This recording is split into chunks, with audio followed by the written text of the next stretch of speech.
नवीन वर्ष तुमचं नशीब बदलत नाही, पण एक गोष्ट बदलली तर तुमचं पूर्ण आयुष्य बदलू शकतं. नमस्कार. नवीन वर्ष आलं आहे आणि 2026 खरंच वेगळं व्हावं असं तुम्हाला मनापासून वाटत असेल तर या 3 गोष्टी नक्की फॉलो करा.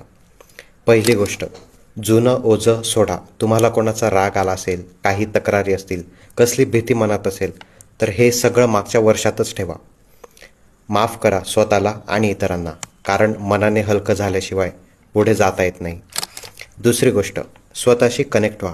दररोज निदान 5 मिनटं तरी शांत बसा, आपला श्वास ऐका, मन ऐका आणि स्वतःला ओळखा.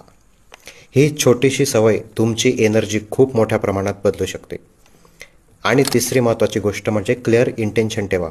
तुम्हाला यावर्षी काम काय करायचं आहे, काय नाही करायचं आहे याचं प्लॅनिंग वर्षाच्या सुरुवातीलाच करून ठेवा. म्हणजे पूर्ण वर्षाचा रोडमॅप हा तुमच्याकडे रेडीली अवेलेबल असेल. लक्षात ठेवा मित्रांनो, नवीन वर्षात फक्त कॅलेंडर बदलतं, पण तुम्हाला तुमचं आयुष्य बदलायचं असेल तर तुमची एनर्जी बदलली पाहिजे. धन्यवाद आणि हॅपी न्यू इयर.